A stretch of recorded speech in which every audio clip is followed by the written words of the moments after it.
Hello and welcome to this pit stop for Keyflow, designed by Sebastian Bleasdale, Richard Breese and Ian Vincent, published by R&D Games, HUCH and Game Salute. In Keyflow, each of the players are going to be drafting cards over the course of 4 seasons, looking to build up their own village in order to score the most points at the end of the game. Now at the beginning of the game, players are going to draft some scoring cards, which we'll come back to, and then we go through spring, summer, autumn and winter. These two villages have been through spring and summer, and they've got an array of cards laid out already. Now the cards come in 3 different types. You've got these meeple cards, which will activate buildings. You've also got river cards down the bottom here, which are going to give you bonuses, and these are village cards, and you build them always like this in 2 rows. So what are the cards going to do? When you take river cards, some of them are going to be animal cards like that. They're going to give you animals which can score for you at the end of the game, and they're also going to give you a bonus such as skill tiles or resources. Now whenever you produce a resource, it sits on the card that it's produced on, and you're going to have to move it around if you want it to be more useful to you. The cards in your actual village itself, they are going to be ones that you can actually activate using those meeple cards we had a quick look at earlier. So on your turn, when you play a meeple card, you activate a building. Let's say, for example, I came to the keyword, played this meeple card. These arrows indicate whether I can play them in my own village or adjacent villages. Also, more animals, which you can score possibly at the end of the game. And this will say it will do whatever this does. This keyword would then produce me 1 wood, which I'll put into play there. But we can be more efficient than that. So let's say I haven't taken that move. Instead, you can upgrade your buildings to make them more useful. When I come down here, this home tile and also this artisan would allow me to move resources around and then do upgrades. So in this case, I might have resources that I need to allocate to different areas. For example, with these 3 moves, I can take this iron and move it across here to the artisan, which will allow me to upgrade later. Also, as well as moving resources, it gives you upgrade actions. Now, how do you upgrade? There's a cost here in the middle of each card that can be upgraded. And this one requires a carpentry skill tile. I can throw that away, pop an upgrade in there, and the next time I or anyone else want to use my keyword, it's now going to produce 3 wood rather than a 1 it did before. And also it's going to be worth points. This one's only 1 extra point, but it's going to produce more for me, which is handy.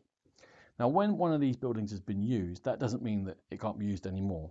It just means that a card has to be played on top, which has more meeples in it than the small meeples visible. For example, I can play this double meeple card here, and I can activate my home again, and anyone else could come along and play a 3-1, as long as it has the right one. In fact, the 3-1's getting played in your own, and that would then activate my home. But that's the maximum amount of times that a card can be used. Now, people can play cards into your village from adjacent to you. For example, this double meeple card can only be played into adjacent villages, and that player could come along and use this artisan, and that would allow them to move their resources around to wherever they need them, and it's going to be most efficient for them.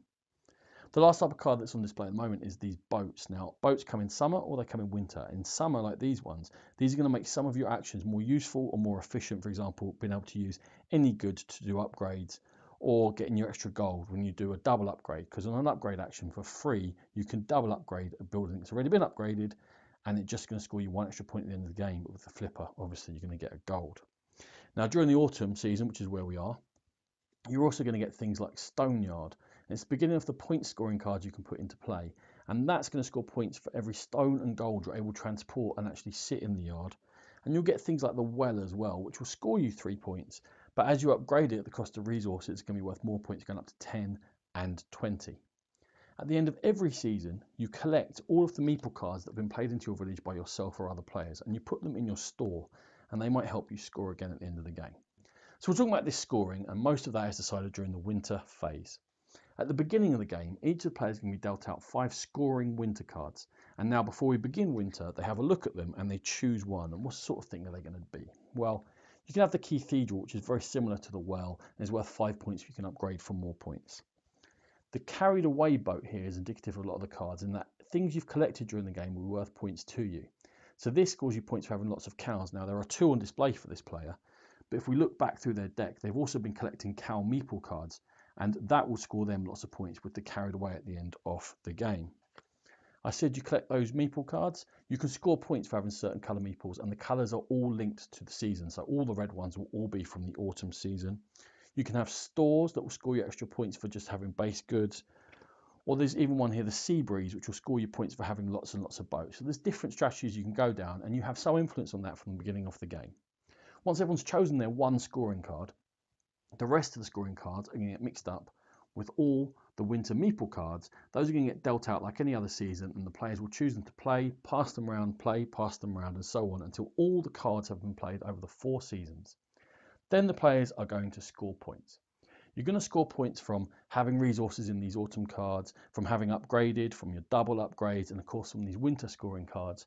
And any gold you've unassigned is worth 1 point each. Whoever scored the most points will then be the winner, with ties decided by certain animals having been collected. This has been a pit stop for Keyflow. For more videos like this, check out the Game Pit YouTube channel. For more in-depth coverage of games, please check out the Game Pit podcast.